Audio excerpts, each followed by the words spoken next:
When you want to hear about games and only games, look no further.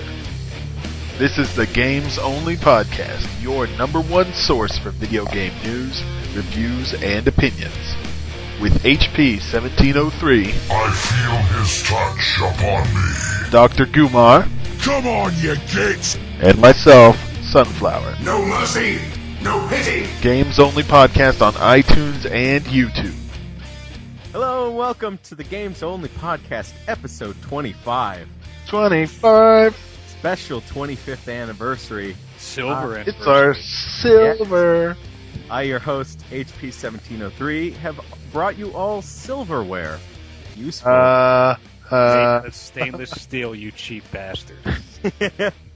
To my east, the man who wants to enlighten you by bringing a silver Hello! candelabra. God damn it. I even paused for it. It's Dr. Gumaer. Tell me, can your boyfriend move it like this? Probably not. And to my south and west, the man who wanted to bring you something practical, so I brought you a gun and silver bullets. It's Sunflower 4000. I'm about to make these rifles burst. Burst. Indeed. Let's talk about games, shall we?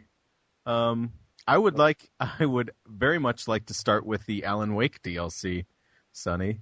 Oh, really? I've in anticipation for the awesomely named Alan Wake's American Nightmare coming out next week. Man. I think we might have rights to that. Yep. Obviously, they needed our help. Can you hear that honking? I hope not. Yes, we can. Dog! That's your honking delight for Dog, we have to talk about Alan Wake. Fuck that clown. Alright, so, in anticipation for it, I replayed Alan Wake, and I've started the DLC, so that I can get up to speed. Kind of a stupid decision, though, because the PC version of Alan Wake came out today, and I'm going to proudly double dip on that game.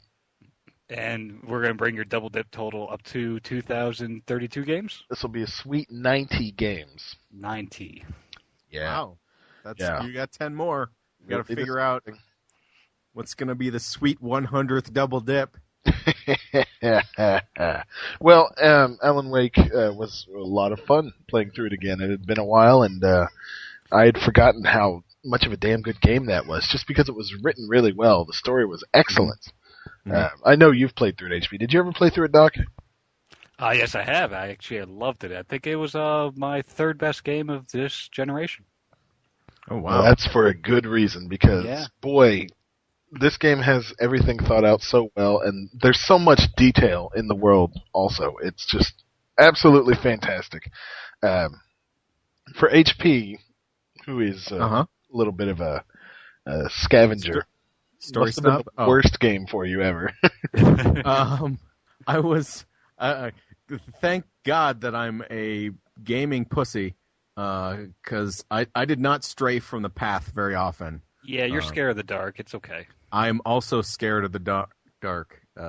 Scared of getting 1,000 points in Alan? I'm scared of getting 1,000 points in Alan Wake. What was your experience like the second time? Did you find anything annoying going through it again, or did you just enjoy it?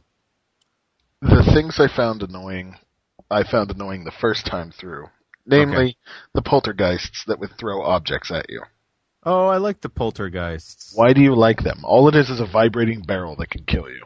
Yeah. Or a vibrating tractor, or a vibrating deer's head. Or a vibrator. There's not very much in the way of enemy designs in that game. You've got your basic dudes, and then you've got the big fat dudes that take a little bit longer to blind with the flashlight, and then you've got poltergeists, and then some teleporting dudes that look kind of like the Flash. Yeah, and that's really about it for the enemies. But it's just about things that go bump in the night, you know? It is about birds that go bump in the night. Birds were my least favorite part. Yeah, those were pretty bad too. But, going through it again, it was still the same old. I was playing it in a different environment this time. I had my really nice headphones on, playing at night, and the first time through, that game didn't scare me at all. I was, playing with a friend of mine, and we were just sitting around, this is fun. Not ha-ha all the time, but, Mm-hmm. We were having a good time. But when you're alone, playing it right, it changes. Yeah, it's scary. a creepy game. Yeah, you start walking, then you hear someone breathing in your ear, and you're like, oh, there's something breathing in my ear, but nobody's there. Boom. Yeah, the game does atmosphere very well. I The think sound is really good in that game. Oh, yeah. So if you didn't play through it with real nice headphones or your stereo, your hi-fi turned up loud, you really owe it to yourself to do that because the game is just sounds wonderful and it's a really good atmosphere, like you said. Yeah. So, did you get any time with the DLC at all yet, or Well, not? there's 2 DLC episodes. One is The Signal, and then the next one is The Writer. I started and finished The Signal today, about 30 minutes before the show. There was an achievement for beating it without loading any checkpoints or loading any games. So, I wanted to do it in one sitting. Maybe it took me an hour and a half, maybe. I didn't get the achievement because apparently dying counts. And that sucks. Oh, okay. So, bummer, and the DLC is much harder than the normal game. Yeah, I heard it was more combat focused than the proper game. Is that it gives you a lot of arenas with hard enemies, okay? to say the least. Nothing extreme. It's just they really lay it on thick, and ammo is not as plentiful as it was in the main game. Because in the main game, I was finishing chapters with oh, I've got more batteries than I can carry. I've got more ammunition than I can carry. Party. It's not like the DLC. It's a little bit tighter, and it's good. It makes the game a little bit more intense, but I died way too much for my liking. Now, have you played both of the DLC yet? I have seen The Writer been played. Okay. I have not played it, and that's my next goal before next, I think Wednesday, when American Nightmare comes out, is to make sure that's all wrapped up. Because man, I'm excited for this new one. Just going back and playing this game reminded me of how great this game really was. And it was in development forever, but it actually delivered. Yeah. Because most games fall apart when they're in development for so long. So, it's fantastic, and I encourage everybody, if you're even the slightest bit interested, if you don't own a 360 but you have a gaming PC, definitely get it on PC. I can't recommend it enough. They've done the port right. It's a Steamworks title. You'll be very happy with it. Now, how much Barry is in this? Because I'm sorry, I had my mic muted and I was coughing. What was the question? How much Barry is in this game, in the DLC? Oh, some. Okay. Some berry in the All you need is some berry. That's all you need. Yeah, you get the Christmas light berry. That works for me. Yeah, that's the best kind of berry. Any berry's great for me, man. Because the game is so story-centric, I am wondering what you think in terms of does someone need to play both episodes of the DLC before they pick up the game next week? Do you know anything about it? I think so, because it's supposed to take place after the first game and its DLC, and just for, one of the big things about Alan Wake is that its story is so good, and you'd be doing yourself a disservice not to experience the first set of stories. And as far as the Signal goes, I like the direction they're taking the character. They're changing some things a little bit. It's kind of a meaningful change, and I like the way that they're taking it. So, big, giant ogre thumbs up. 2 of them. Very good. Fantastic. I'm gonna completely switch gears and ask Doc how he enjoyed the finishing of Final Fantasy 13-2. Are you done with the game? I am personally done. There is still a lot of the game to be had, but I am done. With a lot of with their previous Final Fantasy X-2, and I guess with this one, there are multiple endings to the game. Mm-hmm. So I had the option of going back and doing some things. Like I beat the game, and they said, go here to pick up this item. This will do something. And I pick up the item, and it doesn't tell me what it does. This will do something. Okay. Yeah, it doesn't tell me what it does. I think it's if I activate the item, it means I have access to the other endings. depending on what I've done so far in the game. But I've beaten the game. The ending was completely lackluster simply because it's like the default ending, and then you get like the good ending or the bad ending when you play through it. Well, you don't have to play through it again, but if you do a little extra things, you might be able to get another ending. But it doesn't really tell you that there's another ending, so it's kind of bullshit. It's just assuming that there is one.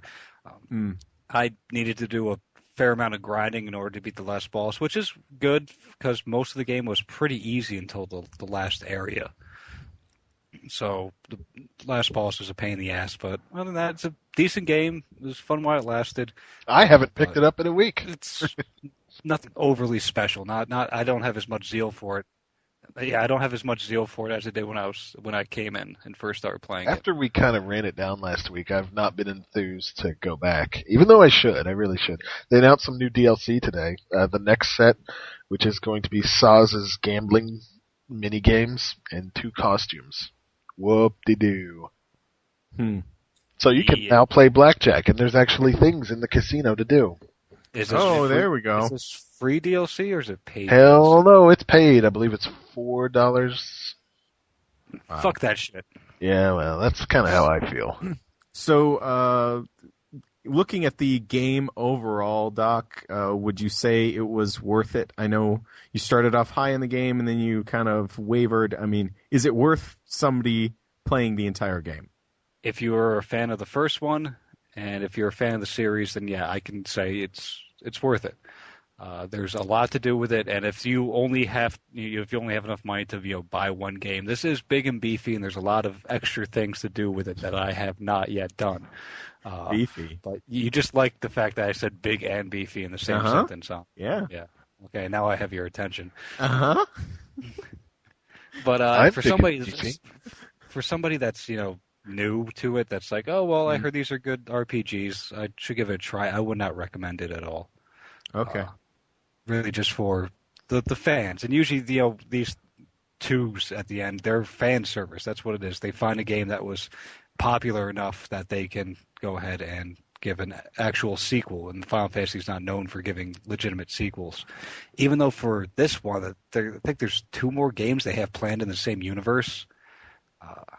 Like Final Fantasy Versus 13 or some shit like that, and one other one I can't remember. So I don't know what the hell they're doing with the series now. But yeah, if you're a fan, I would recommend this. If not, I'd stay away. It's kind of weird. Interesting. Okay. Yeah. The story kind of soured on me a bit simply because doesn't really have much to do with time, even though I thought it had to do a lot with time. Yeah. I pretty much had to break everything down to, well, it's not like in Chrono Trigger, I go to the past, I affect something, and it does something in the future, how the timeline should work. In this game, it's like, go to the future to change this in the past, and then move laterally to this other universe to change something in this one. It's like, oh, this is kind of confusing. It's nonsensical, and it's rather heavy-handed how they approach this type of idea. They could have just gotten away with making it alternate realities or something rather than saying it was time travel? Yeah, pretty much. Okay. Or they really could have just done like, okay, this is one world, you could travel to this world over here. I mean, it does have a certain type of flow, a certain type of coherence, but just the way they handle time in general is kind of boggling. Not necessarily in a terrible way, but in a way that doesn't make much sense. If that makes sense. Yeah, the time traveling mechanic isn't really a time traveling mechanic; it's something else. Yeah, it's just strange how what affects another thing. Yeah. Okay. Did you want to talk a little bit more about Kingdoms of Amalur? I would like to talk a little bit more about Kingdoms of Amalur, actually. Babalor, all right, Amalone, keep it interesting. Baloney. Keep me riveted. All right. Keep it no pressure. Keep it interesting. Well, the So game just looks boring. Yeah. Thanks. What? You didn't make the game? It was definitely. I know. I agree with you. It was definitely meant to be an RPG. Sorry, not RPG. It is an RPG. A MMO. You could tell that straight off the bat after playing it for a few hours. And I made reference to this last week that it was meant to be an MMO. The reason why I say that is because the quests suck. The quests, well, they're not terrible, but it's more like, okay, I don't feel like waiting to hear all the voice acting and go through what I have to do. I'm just going to keep hitting X, and I can read a hell of a lot faster than you can speak, so I'm just going to keep. You said this mashing. last week. Is it getting any better or worse? It hasn't really gotten better or worse, but the combat is really keeping me playing. The combat and the leveling, because those are really, really well done. The quests are just like I keep going for it, and there's no really good quests at all. I'm looking for it. Like the main quest is fucking terrible so far because like go to this place and like oh this guy's dead. Well we'll take you here, and I go to that place. Oh this guy's dead. We'll take you here now. So it's kind of just stringing me along through these worlds to do the side quest. It's not really like its own story yet. It's just okay. We're using the main story to help you progress to show you what area you need to go to next, as opposed to actually providing a story. And the side quests, some of them are alright. The ones that deal with a faction, like essentially a warriors guild, a thieves guild, those are pretty well done. But a lot of them are just like boring. The best part is the combat and the actual monsters. And I don't want to pick on your baby Skyrim. Their HP, but there wasn't. Baby's right. There wasn't a lot of enemies in that game. Or at least nobody puts babies in a corner. Yeah. Okay.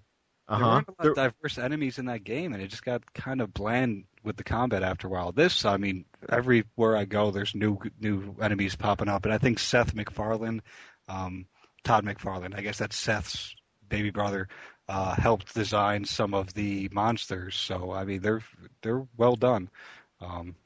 Yeah, he of interesting. Spawn fame. They're not just like, oh, this guy has better armor and he's still human. So what? Oh, he of Spawn fame. Yes, he of Todd Spawn McFarlane. fame. Yeah. Yes, Todd McFarlane. So they're all the monsters are well done. They're new. They're fresh. There's like these really big fat ogres with huge hammers, and there's little wooden guys. And it's all well, but the questing is just boring. But the combat's great, so I'm gonna keep playing it because I love the leveling system. I love the creation system, and I love the combat. So. Hey, wait a minute. Skipping through all the dialogue. Yes, Sonny. Didn't something big come out this week? Something important? Twisted Metal? No, it was a system. Or is that next week? PlayStation Vita. Yeah. Yeah. Some of our friends have it. That's correct. I don't think any of us have it, though. No. No. Real quick, I want to know why. I just say it's too expensive. Why we don't have it? Yeah, why I don't did we not portable go? game. I don't really anymore. I used to as a kid. I just don't have need for it. Yeah, I think it's for me, it's a combination of both those things. The Vita itself is too expensive right now, and I don't really have a good time or place to, use it. I see. Okay. Well, I was just curious because, this was a big deal, right? Yeah, I'm interested in the technology for sure, because the graphical capability of the Vita is very impressive for a handheld, or not. I don't know. I've seen some videos about frame rate issues so far. So what good is the aesthetics of it if you can't maintain a good frame rate? HP, I'm never sending you. I'm never sending you photos of a girl dressed as someone from Skyrim ever. Thank you. For those of you who don't know, and that should be all of you, I sent HP some pictures of a girl dressed up as the Skyrim dude, and HP lost his train of thought, and it was kind of funny. Was it funny? It's funny to me. No, it really wasn't. And the fact that he has to explain it makes it less funny. Well, do you like the photos? She's an attractive woman. That's all you need to say. All right. Well, now that we got the Vita garbage out of the way, do any of us see ourselves eventually buying it? Man, I'm waiting for games to come out for it, but from what I've been hearing, it's not getting them. I'm not going to buy it. If I buy any portable device, it's going to be a Kindle Fire. Well, a good rule of thumb is normally to wait till there's at least 5 games that you just feel like you have to play before you dive into a new system. Okay. I think there might. I think I'm still at 0. Yeah, I mean, the Wii doesn't have 5 games that I want yet, so I'm not going to buy that. What was the name of the Uncharted game for Vita? The Golden Vortex? Golden Shower. Golden Bowl? I thought it was the Golden Abyss. Hookah. The Golden Abyss. That's when you pee into the toilet and you hit flush and you're still peeing because you're not done. Right. That's Yes. the Golden Abyss. So, yeah, from what I hear, that's a pleasant game, but that's from people that like that stuff.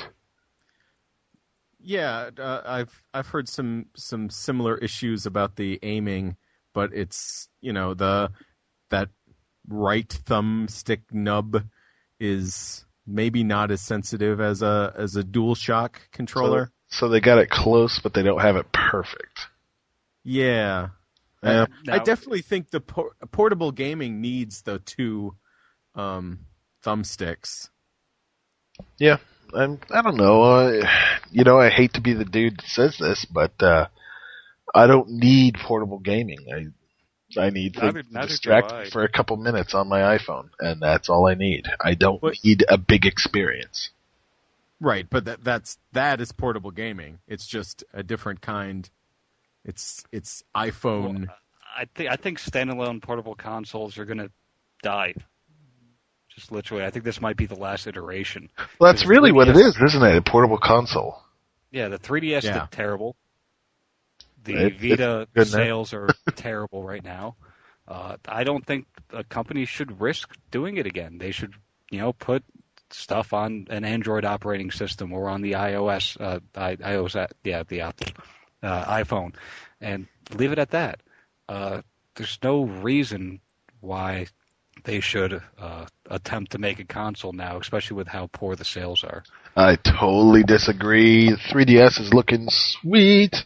It's got a lot of games I want to play, and for some reason, 3DS feels a lot more brief, like a 10-minute little handheld. You take it to the shitter. That's all you got to do. Did you buy the 3DS? So you're willing to spend, 3. What? What? 3 what? Did you buy? Do you own a 3DS, Sonny? No. Okay, so you're willing to spend the couple $100 for the console and the, and 30 or 40 for the just for 10 minutes on the toilet? Well, you got to add that up. Consider 1, maybe 2 a day. Consider how many times he takes a shit in the year. It can pay for itself. It can pay for itself, and I can replace more intelligent pastimes like reading before bed with playing a game. Okay, but so why do you need a dedicated console for that? Why won't the iPhone do that? Because the iPhone doesn't have the games on the 3DS that I want. So it's really about the software. Yeah, it is. I'd like to play Ocarina of Time again, even though I'm sure I'll hate it. I'd like to. Well, that was when I realized that I hated puzzles. I hated puzzles. I'd like to try that again. I'd like to play Mario Kart 7. That's looking pretty sweet. Yeah. Super Mario Brothers, the new one. Super Land 3DS, whatever they call it. Superland 3DS. Superland. Yay! And there's, I think that developers are starting to hit their stride with what all they can do. I'm not really dying for a game on the Vita so I can exercise my awesome back touchscreen capabilities of pawing at my system blindly. I still don't know stupid shit. Well, your thumb is about the size of the entire back screen, so you might have a bit of a trouble. I don't know. PS Vita is pretty beefy, man. There's that word again. Beefy. Yeah. It's big. Episode 25. Brought to you by It's What's for Dinner. The USDA. Anyway, right. sorry I derailed things with this shit. No, that's fine. I'm I'm going to switch gears and talk about what I've been playing, unless... Yeah. Did you want to talk more about the Kingdoms of Amalur, Doc? No, it's fun. Well, kind of mindless, but fun. About medieval stuff, me and Doc also played the new Pinball Effects 2 table, Epic Quest. You may disapprove, HP, but that is what we played. Okay. Yes, we have. And it's, finally a break from those Marvel tables. Why would I disapprove? It's a break from those Marvel tables, and it's more of a... We hear that tone of dissidence. I don't... Okay. No, keep going. Which tone? You're fine. Tell me about Epic Quest. All right. Pinball. It's like the, shitty nights at a Renaissance fair that are kind of goofy. It's, It's very, very campy. Yeah, it's campy humor where you got this skinny-ass dude and you actually gain levels like in an RPG as you hit your balls into certain chutes and holes. Which really? Is where your balls You gonna laugh? Go. You gonna laugh at that? Yeah, because you did that on purpose so that I would laugh at balls and holes. And shoots. So is this the first pinball table that has kind of RPG elements to it? Like this? Yes. These are pretty blatant. Yeah. Okay. One of the things is that this pinball table, you can pick up loot, and the loot will actually stay with the pinball table even if you finish your game and come back later, if you lose all your balls and come back. And another table did have that. Spider-Man had kind of that sort of mechanic on this, but this one's a bit more apparent, and I'm really enjoying this table. As am I. I've put a decent amount of time into it. I'm sure you've destroyed my score. Yeah, I'm working on a new one right now, actually. I just lost my first ball with 2 extra balls and bat behind it, and I have already beat your score. So that's all right. Yeah, it's I'm sorry. Fun. Would you prefer us to say bearings or something like that instead of balls? No, go ahead and say you have 2 more balls behind Sonny. It's $3. I got balls for days, son. You don't know. Sorry, you were saying it's $3? $3 for the table, and I highly recommend it, even if you feel burnt out by the Marvel stuff. This is a change of pace, and it's great. Yeah, Zen does a really good job on their original tables, so at least the more recent ones. Their first ones are kind of trashy, but the newer ones have always been pretty well done. So. Oh, did any of you jerk-offs play the Mass Effect 3 demo? I have not yet, no. Neither have I. I don't want to. Shit. I don't want to. No, I'm buying it anyway. Why the hell should I play the demo? There you go. Boom. Right? Just over. Wondered. You will not hear anything about Mass Effect until March 8th. Right? Or 6th, whatever. Well, it comes out the 6th, and then we record on Thursday, which would be March 8th. Okay. All right. So, is that it for you, Sonny? That's it for me. I want to hear about some thangs that go bump in the night. Things that go bump in the night. Is that Soul Calibur 5? No.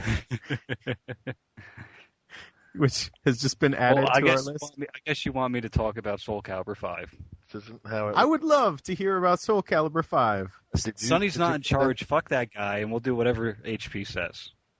So I decided on Sunday to go to the GameStop and pick up Soul Calibur 5 because people said it's a really, really fun game. I'm like, well, fuck it. I like Soul Calibur. I used to play that shit all the time in high school. You listen to Games Only 24? Because there was someone who said it wasn't that great.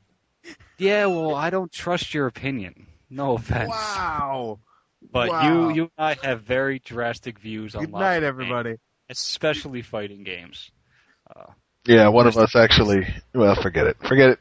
Mr. I Hate Marvel versus Capcom 3. Oh, I'm not a little kid. Maybe that's just me. So how was Soul Calibur 5? Man, fuck you both. Tell me what Soul Calibur 5. First I want to say, my trip to the GameStop, the guy asked me if I wanted to reserve both Resident Evil games, including the 6th one that's coming out. The 6th one that's coming out in November. Are we really taking pre-orders that fucking early? They were taking pre-orders the day it was announced. That's the way the business works, man. You gotta pre-order that shit. That is ridiculous. Did you do it? No, man. I looked at it. I'm like, dude, that's 8 months away. But it's only $10 total. You pre-order them both. No, I'm a grown-ass man. If I pre-order something, I'm putting all the money down. I'm not going to Kmart, putting something on layaway, watching it up on the shelf, and every week I'm coming in with $2 and giving it off. It makes it so much less painful when you throw like $40 down on a game and you're like, oh, this brand new game's only $20 to me. Yeah.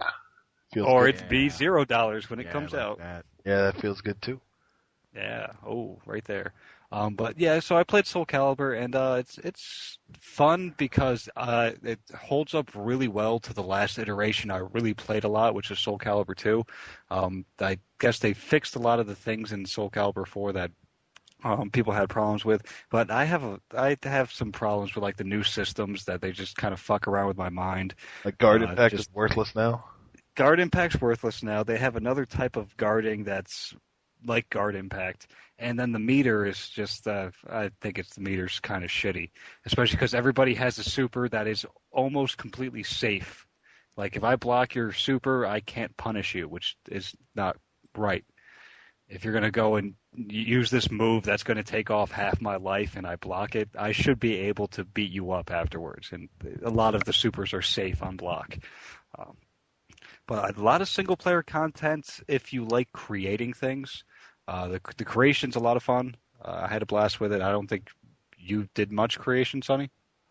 I did a little bit, but the problem is that almost all the creation shit is locked behind closed doors. That is the problem. A shitload of the game. There's a leveling system, and you unlock more stuff to create, which is a good reason to keep playing if you like the creation. But there's not much to begin with, and there's a lot of levels. I think there's 100. So I think I'm level like 12 or some shit like that. But the game's fun. It's infuriating to play against. For me, it's weird because Marvel vs. Capcom 3, I don't get angry when I lose because I can readily identify how I lost, why I lost, what stupid mistake I did, or what cunning trick the other player did. In this game, it's just doesn't make sense sometimes why I get hit by some things and why I don't get hit by them, and it's rather infuriating sometimes if I lose. It's not quite as enjoyable for me playing online. Like I played with our one of our friends, Snake, friend of the show, and I had fun with him. But playing against randoms online, it's not the same feeling I had for me for Marvel vs. Capcom 3. I don't get that feeling like I am progressing, that I'm getting better. I just get that feeling that I'm getting beat up.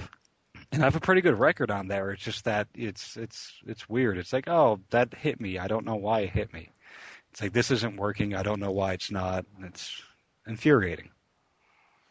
Yeah, infuriating. What's that? Do you think that's the game, or that's your unfamiliarity with the series? Because you haven't played since 2, right? Yeah, but it holds up extremely well. Like I was a Yoshimitsu player in Soul Calibur 2, and he's in in this game 5. All his moves are almost exactly the same. The only different moves he has are the ones that use meter. So that new system. It's not that I'm unfamiliar with it. It's just that I would make more sense of why I'm getting hit by certain things if I played a lot, a hell of a lot more. But a lot of characters have moves in which there's a startup, and then the player that's inputting the move has the option of hitting high or low. So it's essentially a guess game. Like I can see him starting the move up, and then it's like, okay, I need to guess what he's going to do now. It's not like, okay, I see that, I know what he's going to do, I'm going to block low now. It's more like, okay, I have this 50-50 chance of succeeding. And that's just infuriating. It's not a matter of skill or knowing what's going on. It's a matter of guessing. And when you start guessing, that's when it's no longer fun to me. So would you say this is a game that kind of punishes defensive players then? Yeah, I think it does punish defensive players a lot because a lot of the moves character have, and after you play your character a lot, you'll realize what moves are good to use, are considered to be safe on block. And what safe on block means that the person cannot punish you even if they block your move. They would have to dodge it somehow, sidestep it, jump up, jump down. Jump down. That doesn't make sense. They duck. You can jump down. Yeah, you can jump down into the golden abyss. Yes. Right. We've been over this. Yeah. So it's very against nature. You would expect to be able to block something, and okay, well, this guy, I blocked his attack. I should be able to hit him back, and that's not the case. There's so many moves that are safe on block, and some players can just keep repeating this over and over again until you're finally like, well, I'm just going to let go and try something else, and then you die. So I mean, it's fun because I'm reminiscent. I like the characters, I like the series, I like what it does, but playing it online, at least somewhat competitive, is infuriating because it takes a lot of knowledge to be able to play it. Okay. At least on a high level, and I don't have the time, I don't have the patience, and I don't feel like guessing that often. So do you think people should stay away unless they're a fan of the series? Yeah, or unless they're a fan of the series, or you really like making crazy characters.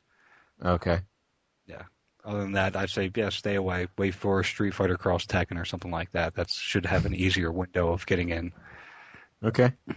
Yeah. Have you played anything else this week, Doc?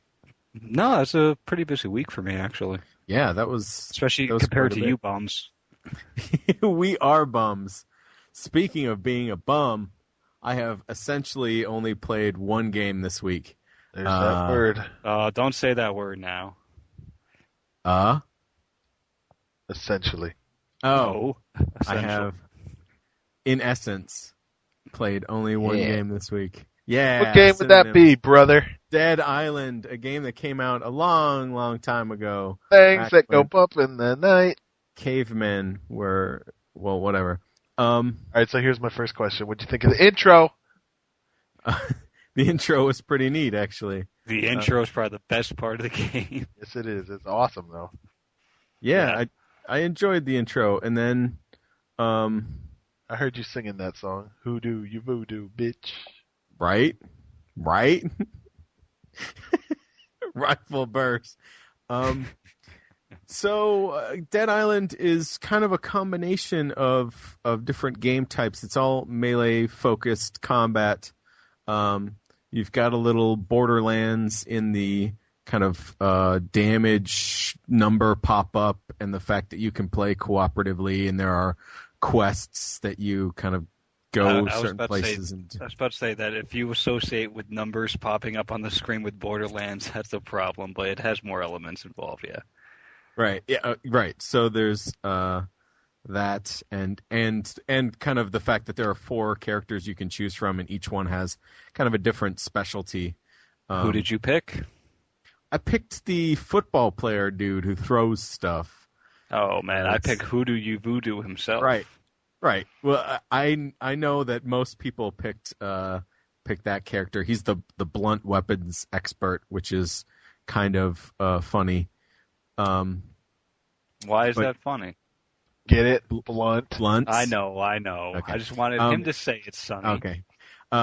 Right. So the I enjoy the throwing things mechanic because if you have something sharp, like there are switchblades and little diving knives, I think this is what they're called. Anyway, you have sharp things and you throw them at zombies, it sticks in the zombie. So after you kill the zombie, you just pick it right back up. So you don't really lose those things. That was one of the things I was worried about because I knew in this game the weapons deteriorate and you're kind of constantly trying to look for weapons. So I was thinking it would be a bad idea to throw your weapons away. But yeah, they stick right in dudes, and it's super satisfying. I'm enjoying this game kind of more than I thought I would. I'm about, 4 hours in. I really haven't explored. So did you get to the next base? Yes. So I have the lifeguard station and the whatever the other thing is, and those are kind of the 2 areas that I've been to yet. The driving I don't like, and it seems like that could be avoided because there are little fast travel things inside of kind of the bases. so you can kind of fast travel around the island rather than having to drive. Yeah, I kind of enjoy the crafting, and I'm kind of enjoying like picking up new weapons and seeing what they do and leveling up and getting new abilities. So far, I'm just enjoying this game, and I'm kind of surprised because it was really a flash in the pan in as far as kind of interest in this game was concerned. Everyone was into it a lot all at once, Well, and then it was like the first big game of the big game season. yeah, and then like people were begging for something to play, and then this came out, and they're like, yeah, sure, why not? yeah, and a couple weeks later, everybody sold it away. Well, they and had to buy Gears. Right. Well, so there's not really anybody I know who's still playing it. Had some random dude jump in my game, and I had to boot him. One of the things that doesn't make sense about this game is the settings for whether you want to play it cooperatively or online, or I had how struggles with that too on the main menu. It's a mess. You have to go out to the main menu. You can't change it in game, which I was struggling to figure out how to change that the first time I played, and then I quit, and it's in that main menu. That doesn't make sense to me, but whatever. So yeah, I will probably play some more Dead Island. Do you have one of the problems that Sonny had, which I can see where he's coming from, in which you pick up a hammer and it says level 4 hammer and you can't use it? That just irritated me. All right. Yeah, that's a game contrivance that doesn't bother me. Well, I don't know what else to say. I could understand like an RPG doing that, but this is like realism. And it's kind of like survival horror, and you're picking up a bunch of random shit and begging to use it. Then something as simple as a hammer, not like a rivet gun or something that you might not know how to use, and you got to ask your boy how to use it. This is just a fucking hammer that you swing. Yeah. I think if they didn't have the weapon deterioration mechanic, maybe I could be more on board with making sure that certain weapons can't be used because they're overpowered. Because the whole thing behind weapon deterioration in games is you're going for realism. So if you're going to do that, you can't kind of say that a hammer is a higher level than you can use because you're trying to go for realism. I kind of wish that the modding mechanic was more important than it's been so far, where you could pick up kind of anything in the environment, but if you wanted to modify it in certain ways, you have to be certain levels. Mm-hmm. I think that would make more sense, and that would alleviate Sonny's problem. Maybe. Okay, or not. So you're playing on the 360? Yeah. Because Sonny and I have it on the PC, so I'm sorry. Boo. I know that there are a couple different kind of fighting mechanics where there's the one that you just pull the trigger to swing, and then there's one that you have to like move the thumbstick around. How does that work on the PC? I'm trying to remember. I don't know. I got it on PC also, and I can't think of what it is. I think it might be just to like move the mouse forward, or maybe it's the scroll wheel or something like that. I can't entirely remember, but it does have that type of little bit to it. Yeah, I'm using the. Maybe there's like a ball. Maybe there's like a ball bouncing around in a tube, and you have to center it or some shit like that. I can't remember. Unimportant. That's how it is. Balls in tubes.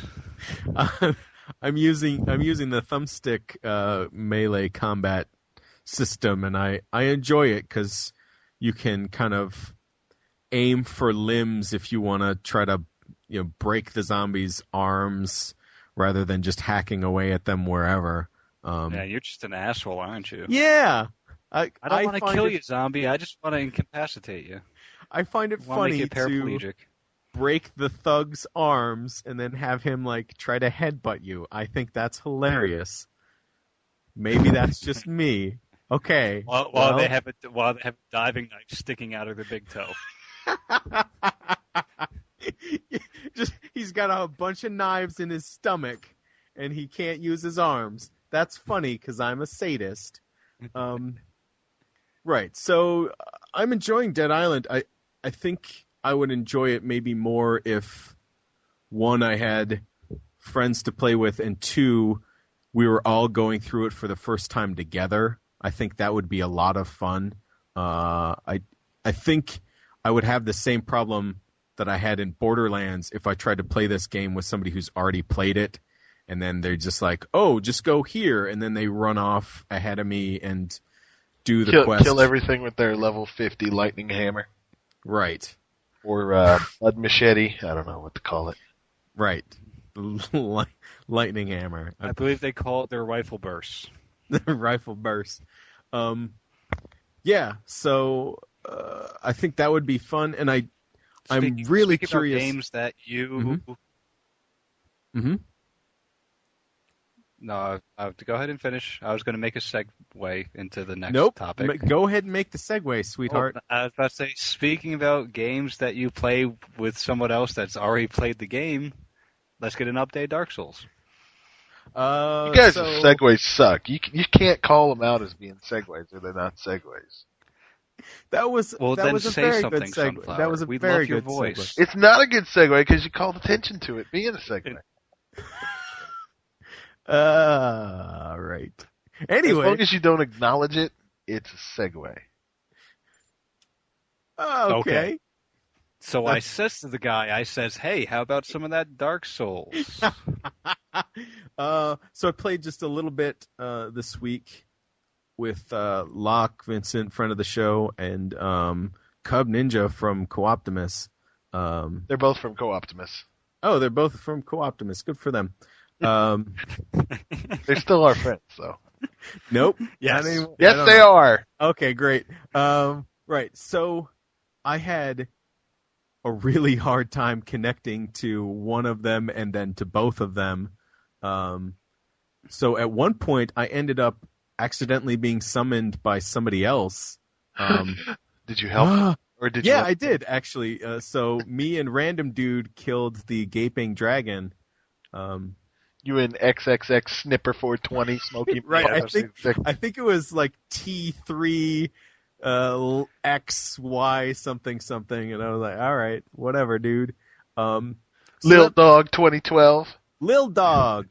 So that felt really good to be able to help someone, because even 10 or 12 hours into the game, I feel pretty incompetent in Dark Souls. So should always feel incompetent, though.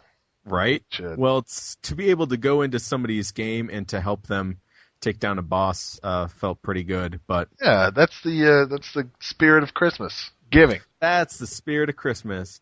But when you want to connect to your friends and they can see your sign and they're trying to summon you and can't, man, that's frustrating. Dark Souls hates you. I think that's true. So there was that, and then I helped Locke kill the same gaping dragon, so I killed it twice, and I had all these souls, and thankfully did you lose them? No, thankfully I used them, and literally right after I did, I was trying to summon Locke again to help me with the next area, and I got invaded, and a dude killed me. I was like, yeah, I'm done. Now, look, you got to think of every time that you go and help somebody, you are like the ultimate blessing for them. This could be some guy who's, a working stiff who's like, man, I heard about this Dark Souls game. I'm going to give it a try. I only got a few days off this weekend. Hopefully I'll have a good time. You helped his ass. You gave him a good day. You just described HP. HP, you're helping yourself every time right. you join somebody else's game. Right. Hey, man, it's good for the soul. It's like giving to charity. The thing is, the dude who summoned me clearly didn't... I don't know that he needed my help, because he was like hacking away at enemies and just killing them in one hit. And I was like, I can't do that. Just having you got two some people humanity for it, and though. having that kind of distraction makes such a difference. Like, oh man. Yeah, I was definitely a sexy distraction at one point. Here we go. I was. The gaping dragon. That's probably why he summoned you, so you would be the distraction. We did try to kill it with no clothes on the first time. But that's how Locke does. Anytime he can pop his shirt off, he's going to pop his shirt off. Right. Real life or in Dark Souls, doesn't matter. So we taking died, off our shirts. Right? We died pretty quickly. About to make these rifles burst. Do you find this game hard at any point? I mean, you mentioned that it's frustrating at sometimes, but have you ever found it to be difficult? Difficult. See,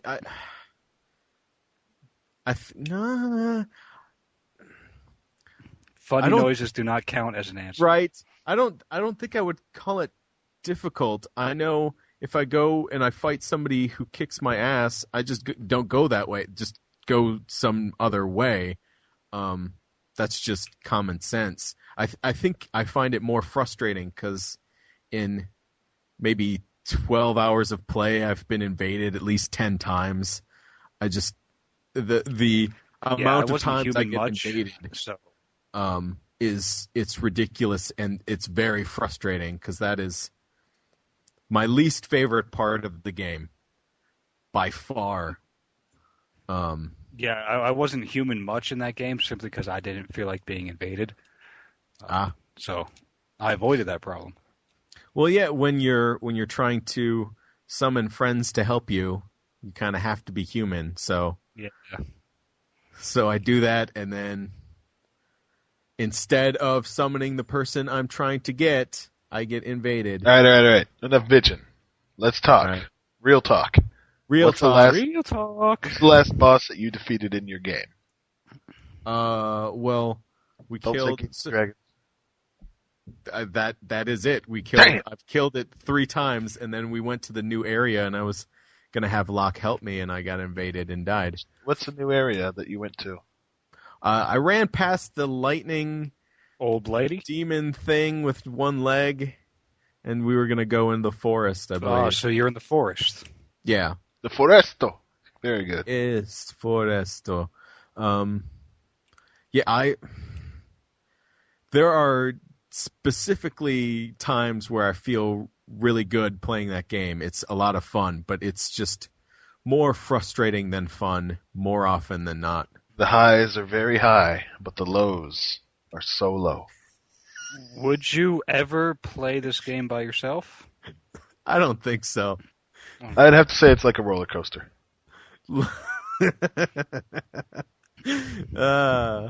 It truly is, though, because I've had some of the most triumphant, righteous times in Dark Souls, rather. Both of them, really.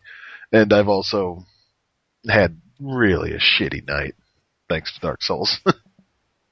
Yeah, when escapism is really the reason you play video games, and I think we're gonna segue into no, you're not this kind of thing next, but we're gonna shuffle into this type. When of you thing. play video games to escape, it's not like if I want to be afraid of dying and be pissed off by everyone around me, I'm going to live my real life. I'm not going to play Dark Souls. My real life is much more punishing than Dark Souls. Aww, poor and baby. Truly permanent. I don't play video games for escapism necessarily. I do it to test my limits and maybe use a skill kind of thing. I can see why you enjoy this game. Do you ever swing that way is what I'm trying to ask you. Not really. Like I want to enjoy a world. I want to have a good time. I want to forget that my real life sucks more often than not. You can't do that with like Pac-Man CE. Not really. High school challenge. That nothing. Like high scores just don't interest me at all. So God, that's so weird. So this is where last week we kind of left off talking about whether or not we think gaming is an addiction, because we felt like certain companies were taking advantage of essentially people who were addicts. Right. So this is kind of a good place to start this discussion.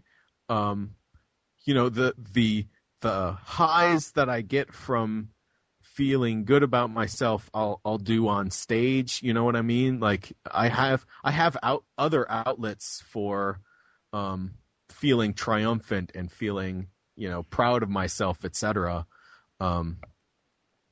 And gaming is just not the reason why I that's not my outlet for shoving people's face in it, as it were. Well, first let's ask ourselves a question, because Sonny Okay. last week said that he thinks he's addicted to games, correct? I'd say that video games, I'm addicted to them to the point where it affects my personal life. And I guess that's kind of what addiction would be, right? Where it's Yes. not just a casual thing and it actually bleeds over into your real life and kind of fucks with it. But is it just on a monetary level? I mean, it's not like No, it's a social level too. okay, because like, oh, do you want to go out tonight? You'd be like, nah, I'm gonna stay at home and play a game. I'll That say type of yeah, idea? but I don't want to. It's like, did you hear that? That's Maddie right, wants Maddie. you to come out and play. She wants me to Yeah. rub her belly, but I'm not going to do it. So there are certain types of people who just prefer staying in, and the fact that video games is an outlet for that kind of person doesn't necessarily mean that person is addicted. It's just that they prefer Just their preference. staying in. It's I like think- you prefer redheads for some weird reason. But that's not going to stop Ain't you. not wrong. with that. Right. Right. So I would say what the issue that Sonny might have specifically is when you kind of take a day off work to play a game. That Guilty. then I know that's when you're kind of letting it affect your professional life even more than your personal life. And so maybe there is something to that. I don't know that I've ever played a game so much that I didn't do professional responsibilities. Well, there's a difference between just not showing up at work because you were playing a game or planning ahead. I plan ahead. Yeah, forgetting that That's it's true. Thursday Yeah. because you were playing a game. Yeah, there's a big difference between, just I didn't go to work. Why? Because I was playing a game and I didn't want to. It's not that. That's some childish shit. I mean, but the fact is, I'm going out of my way to make sure I have particular days off so I can veg out like a nerd for a game. I mean, I took 3 days off for Gears of War 3. That's that was pretty a bad. good idea. I only needed one. Now, Yeah, that's a okay, bit of overkill. wouldn't you say that an addict then is somebody who does let it affect, like, the fact that you were planning ahead just speaks to it more as a hobby that you really enjoy doing rather than an addiction. Yeah, I guess so, because if it was more of an addiction, then I wouldn't have given a shit whether or not I had those days off. I would just be off. I would just not go. I wouldn't be interested in responsibility and taking care of business. Yeah, I think real addicts can't help themselves to the detriment of everything else in their life. But you know what? I could be doing things like spending more money on paying off my car, but I'm not. I fool myself. I tell myself that I need to, keep my mental sanity by kind of, like the Seinfeld episode where they said you need to decompress when you're off work. You got to decompress. I decompress with games. Okay. So Yeah, you mentally your problem decompress. is more about the fact that there's other shit that you could be doing with your time and money. Easily. I could be exercising more. I could be socializing more. I could be watching movies. I could be reading books. But no, I'm playing games. But in a way, that's alright because a lot of that other stuff is just media focused. And this is just another form of media, so why should I view it so badly? I don't know. Yeah, it's just a trade-off. I don't really. know. But I find myself sometimes wanting to be out of whatever situation I'm in, just so I can be alone and relax. And like I said, if And I don't escape? no, not necessarily. Dun, dun, dun. No, and challenge himself. He wants to be relaxed and challenged at I the same time. like to test my limits. But sometimes I want to be home, and I don't feel like I've had a restful weekend unless I've spent half a day playing games. Like if I don't get any gameplay in on the weekend, I feel this was a shitty weekend.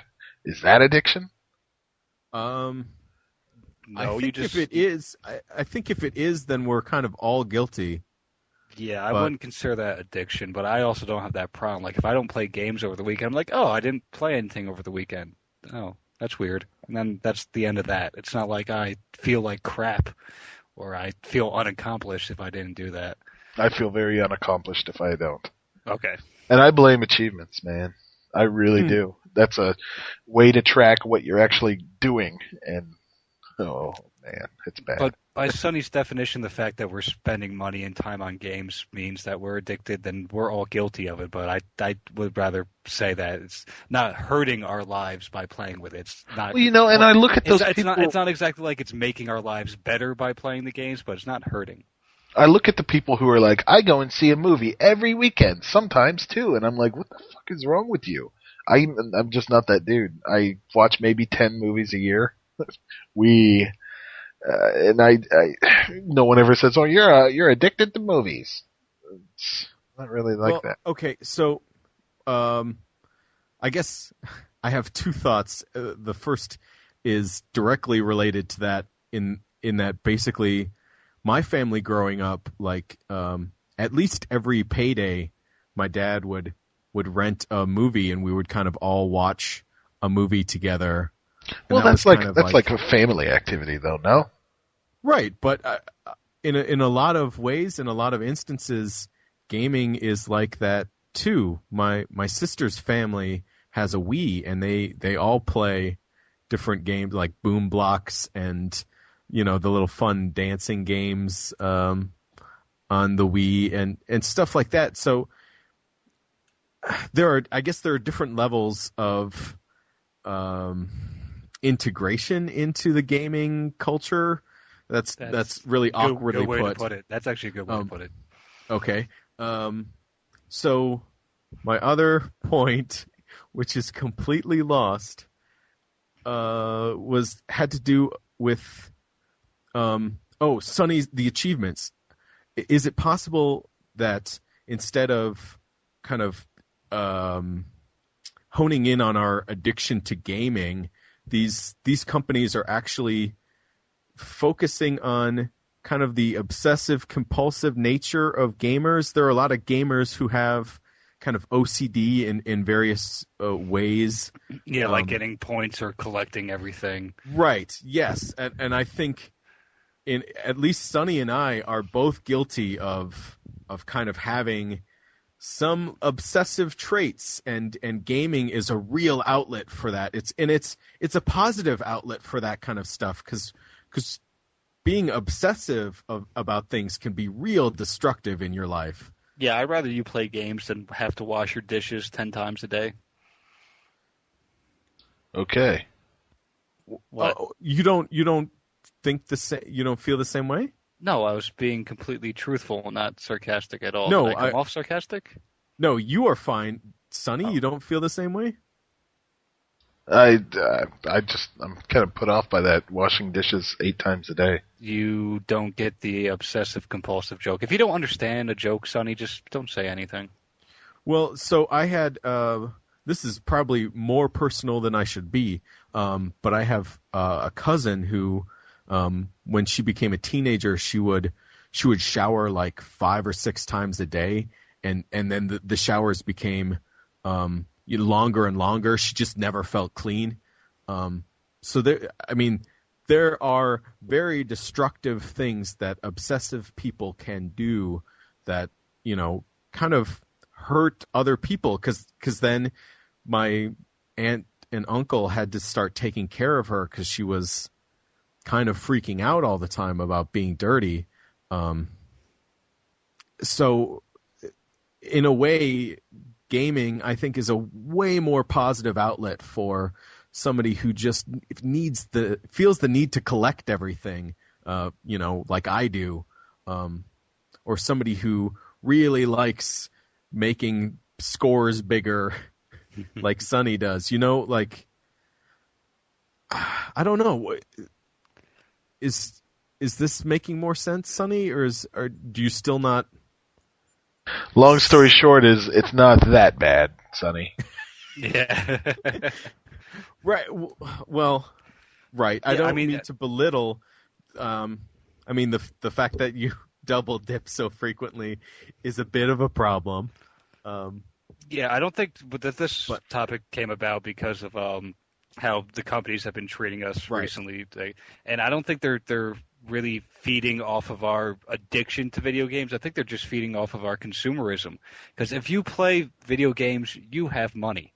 Normally, that's how it works. It's not a hobby in which you can play for free or really cheap. It's not like I'm going to go play basketball at the park. It's something that you do need a certain amount of money to be able to do. And I think they're feeding more on that consumeristic nature of a gamer as opposed to that addictive nature of a gamer. Okay. So, even more than kind of the obsessive need to collect or to maybe even consuming becomes kind of obsessive. Well, of course, if you want to, complete the series or get all the collector Doug Flutie Flake boxes or something like that. Oh my God, then, I've got all but one. I must have the other one. Okay. So it's like if they were really feeding off of a person's addiction to keep them from playing, they would, I don't know, somehow make the game unbeatable, or there's always something to collect in the game, that type of idea, as opposed to always putting out a product or adding in more useless DLC. That's just how I feel. I think it's more of a consumeristic nature than an actual addiction. So let's bring it all the way back to last week, where kind of this idea had its genesis in the Kickstarter campaign. Sonny, do you still feel like that companies are kind of feeding off of an addiction to gaming, or where do you stand right now? Well, let me just say a couple things here. One is $60 for a game. It's way too much. That's way too little. It's way too much. No, way too little. They could be charging $100 per game, and people would still be buying it and not bitching. I was actually thinking, quick 20-second timeout. I was actually thinking about this the other day. If they really wanted to get rid of the used game market, they could make games less expensive, and people would just keep them.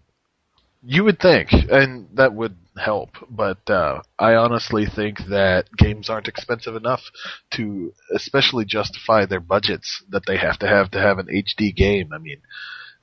We'll complain about a $60 game, and we won't buy that often, but there are certain games where, you would be prepared to spend $100. If Mass Effect 3 was only coming out in a $100 edition, you'd do it. You would. You wouldn't like it, and you'd bitch about it, but you'd still do it, right? Yeah, I was kind of upset that they were sold out of special editions on Amazon for the 360. Should have pre-ordered at your local GameStop. And then I'm just like, wait a second, I don't fucking need the special edition, so I'll probably pre-order the special editions are also kind of a little test to see how much people will pay. Yeah. But, I don't think you're really scaring off the casual gamer, because the casual gamer who doesn't, pay a lot of attention to brand new games they're the little shitbags that are pawing through the bargain bins anyway. So. Okay. So I think games should be more expensive, and it sucks as a consumer that I can feel this way. But I would pay more, and you probably would too. And we would bitch about it, but we get used to it like we always have. Mm-hmm. I don't know. I don't know how much. I may buy less games because of it, because it's it completely kills the impulse new game purchase. Like, that's dead. It's old franchises you're interested in that you'll do this for. Yeah. And what would you buy, HP, if they hey, Modern Warfare 4, it's going to be $100. Do you pass, or are you like, I'm going to play the hell out of it? Or, any other game that you really enjoy. Say they came out with another Dragon Age 3. It's going to be $99.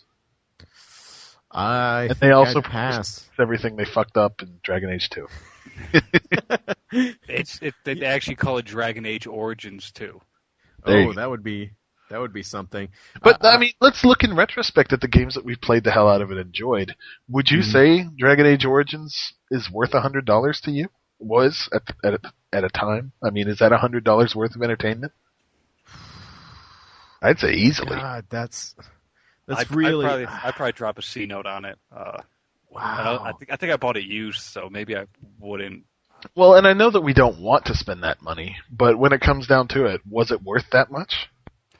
Hell, I spent $100 on Marvel vs. Capcom 3 since I bought the original and Ultimate, so. Wow. Yeah. I think there are very little games that I would probably shell out $100 for. Well, what if there was no alternative, though? That's really the thing. Whole new game, $100. I think you would see me passing on games for a very long time and getting them on sale. At least the nice part is if they're $100, there'd be a lot more price drops. Yeah. Would there? What if, for instance, and we've actually seen this with movies, and I'm surprised no one's ever really brought this up, the registration code in games, let's just say that's not what you need to play the game, but you can't play the game, like you can't buy it used for 6 months until, 6 months have passed. You can only buy it new. Like they do with some movies, Sorry, not coming to Redbox until the movie's been out for, 2 months. Or it's in the movie theaters now. It's not going to DVD for another 6 months. Yeah. What if, you put in your code and you're like, well, thanks, Maddie. What if you put in your code and... She must hate movies. You put in your code and you can't play the game until the unlock date, which is 6 days after release. I mean... Does that seem viable? Maybe? I mean, no one's really mentioned it that I've noticed. So it's like an actual investment. If you buy this game, you can't just right up return it? Well, yeah. I mean, you wouldn't be doing that. Plus, it would keep people from just buying it used, right off the bat. You'd still have a used market, but there would be more, I guess, punishment involved for buying used because, well, you can't play it till 6 months after it's been out. And there you go. You can buy it if you want, but don't do that. The more I think about this idea, kind of the more I like it. Because, I mean, it's not killing used games. It's just... No, right. It just may increase the sale of new games, which is what the developers want. The thing is, the separation between games and movies is basically a technological one where 6 months after a game comes out, it can kind of sort of be obsolete if it had some kind of novelty to it. And I don't think that a lot of movies have novelties to them. Right. I mean, they are just... It's as is. It's always going to be the same, and you're always going to feel the same about it, really. The only movie I can see that being is that 2012 movie that's going to be completely garbage after this year. It's completely false. People are like, this never happened. Airport 1975 was a pretty sweet movie, too. Then, people 25 years in the future will be stoned in college dorms and watching 2012 and laughing at how stupid it was. Yeah, man, 6 months down the line, then all of a sudden the online pass, I mean, we could do away with that shit because we wouldn't really be worried about used game sales. Of course, publishers would just see that as more money, but your little code with the game, redeem it, and you get it in 6 months. What do you think? No, so you're saying no matter when you purchase this used copy, you have to wait 6 months? No, it will only be 6 months from the release date. Like, in 2 years, I could dig up Dragon Age Origins and play it that day, but from the release date. Yeah, from the way I hear you explaining is that you get a new game, it has a code, and it allows you to play it. if you don't have that code, the game can still work just after 6 months after it's released. Correct? Or not? No, I guess that's incorrect. What? Okay. I just explained your system. Were you not listening? No, I wasn't. Say it again. Well, no, I'm not going to. Moving on. Right. So, okay. I think that could be a viable option to kind of combat the used game market in terms of developers who are upset with the used game market because they don't make money off those games. And that's entitlement bullshit. There's a used market for everything, and you can lick my ass if you think you deserve a cut of that, because you don't. That game has been sold once before. You don't need to get money from every time that particular copy is sold. That's bullshit. Well, so how would you feel? Hey, I'm selling my car. It's a Ford truck. And guess what? When I sell this car... I'm sorry about that. Can you hear that? No, that's all right. Maddie is adorable. She sees a dog outside. And she's good. Hey! Knock it off! Stop it! Anyway, so right, if you buy a car used for $3,000, do you think that perhaps Ford should get 1,000 of that? Shit, no. Well, here's the other thing along the same lines. A lot of car companies have used lots, so they buy their own cars back used, or you trade them in. Why don't these developers offer us more money for our used copy and then sell the used copy themselves if they're really that worried about it? Or they could start leasing games to us. You have this game for 6 months, and then you have to give it back. We've talked about that in the past, too, but, hey, here's the EA store. Come trade in any of your games, and we'll take care of them. It doesn't have to be just EA, because people are stupid, and they wouldn't check. They wouldn't care. Right. But, if you want a piece of those used games, give us more than 33% of what it costs. Because people really are getting, in effect, ripped off when they bring in their stuff to trade in. Yeah. Oh, yeah. Yeah. If they want a piece, offer a better deal. But that's what it has to do to be profitable. It has to be 33% because the margins on the new games are so small. They make all their money off of the used sales. So, hey, change it up. Give me 50%, and you guys can have all those cuts, Right. There you go. You can make sure the used copy works, which... So, some companies don't do, what companies are those? Oh, I'm not gonna name names, but why? Thinking of GameStop, they're pretty stringent, man. If you've got bad experience with them, it's probably on the store level, not company wide. Oh yeah, for sure. But there are so many GameStops everywhere. Well, you're gonna find a bad egg somewhere in there. I have been to more bad than good. Really? Because from what I understand, GameStop, when you trade in your game, it doesn't even go to their shelves. They send it to, HQ where they resurface every disc, things like that. Wow. They're supposed to, at least. Yeah. See, I wish I lived closer to Oklahoma, because I think there's a GameStop I wish you did, too! That does it the right way, yeah. I wish you... I've not heard any of that. I just think that they put it right back on the shelf. I would walk your dog, Sunflower. I would love for you. I love dogs. And I live on the 3rd floor, and I don't like going downstairs. Whose fault is that? Now, Doc mentioned leasing games. We talked about... I don't know if we talked about this, but it had been brought up long ago, long in the past. Kind of think of it like the season pass. You buy the EA Games Pass... $150 per year. You play every single EA game, but you don't get to own any of them. After the year's up, well, you're done.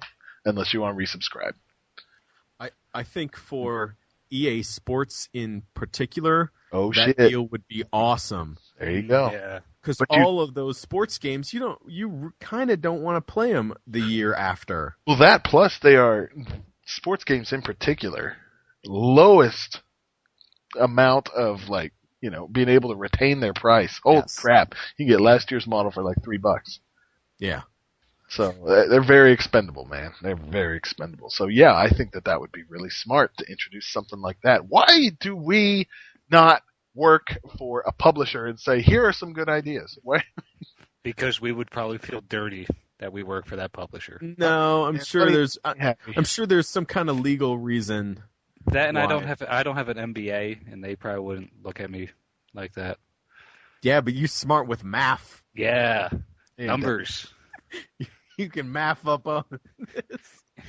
Let me get your math straight. I think we got a lot of stuff to talk about in the comment section on YouTube where our podcast is located, or on any other forums. Yeah, I just got on to iTunes again recently. Haven't been on in a while, and leave a comment on iTunes if you're listening. I think we've got a couple, and they're pretty positive actually. But Live like HIV. Yep. Yeah, positive like the HIV. I'm Dr. Gumaer. Yep. I think that's it for this week. I've been HP1703. Thank you for listening. Thanks to both my co-hosts. I'm the Buns of the Sun. Y'all have a nice evening. Y'all come back now, you hear? You don't have to mock the state I live in. Oh, I was mocking the state above. Oklahoma, where the wind comes sweeping down the plain, where the waving wheat gets sweet when the wind comes right behind the rain. I'm sick. Oklahoma every night, my honey. Sit alone and talk and watch a hawk. I can see them singing that song right after the Pledge of Allegiance in elementary school. We know we belong to the land. Yahoo! And the land we belong to is grand. Yeah! When we say, boo! On the plus side, we do not need outro music anymore. We're all set. We're only saying, you're doing fine, Oklahoma! Oklahoma! O-K-L-A-H-O-M-A! I never could spell it. I would go O-K-L-O-M P X Niner. There's a Q in there, I think. Hugs. Oh, fucks. Were you still recording? Yeah, we're still recording. Holy shit. We don't need outro music anymore. We can cut that whole bit. Yeah, man. Bye, everybody.